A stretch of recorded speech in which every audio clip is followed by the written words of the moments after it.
Roma tem uma grande importância como centro de difusão cultural no mundo ocidental.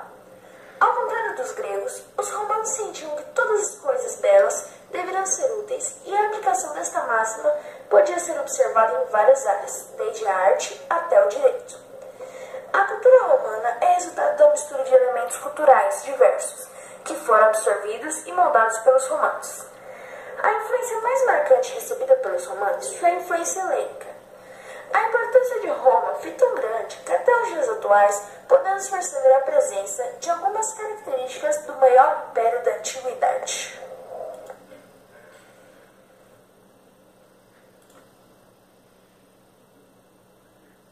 Nossa língua materna, a língua portuguesa herdada dos colonizadores, é uma língua derivada da língua falada em Roma, o latim.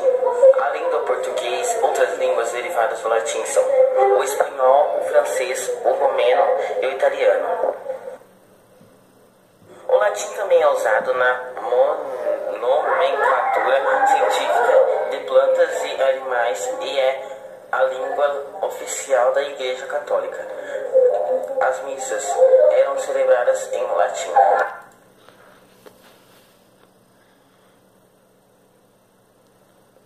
Uma das influências romanas são os nomes. Você pode chamar um conhecido um Júlio, um César, um Augusto ou um Adriano. Estes nomes eram de pessoas que marcaram a história de Roma e permaneceram conhecidos ao longo do tempo, sendo usados até os dias atuais. Considera-se que a arquitetura da Roma antiga é derivada da arquitetura grega, mas conseguiu criar suas próprias características, deixando ideias e influências para o mundo ocidental. As obras daquele período estão espalhadas pela Europa e nos dias atuais servem de estudos para historiadores. O valor da arquitetura romana se dá pela beleza, estética e qualidade das construções.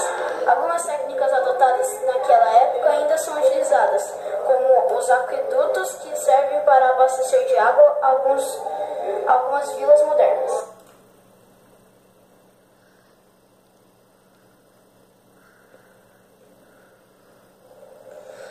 No campo da ciência jurídica, o mundo ocidental sofreu muita influência romana. Termos como habeas corpus, além dos códigos jurídicos, também são influências romanas. Os códigos de lei romanos foram construídos no decorrer do tempo e eram divididos em jus naturale, direito natural. Apresentavam os fundamentos do direito romano. Jus civile, direito civil. Conjunto de leis aplicado aos cidadãos de Roma. Jus gentium, direito das gentes. Conjunto de leis abrangentes aplicado aos estrangeiros, em que não se consideravam as nacionalidades.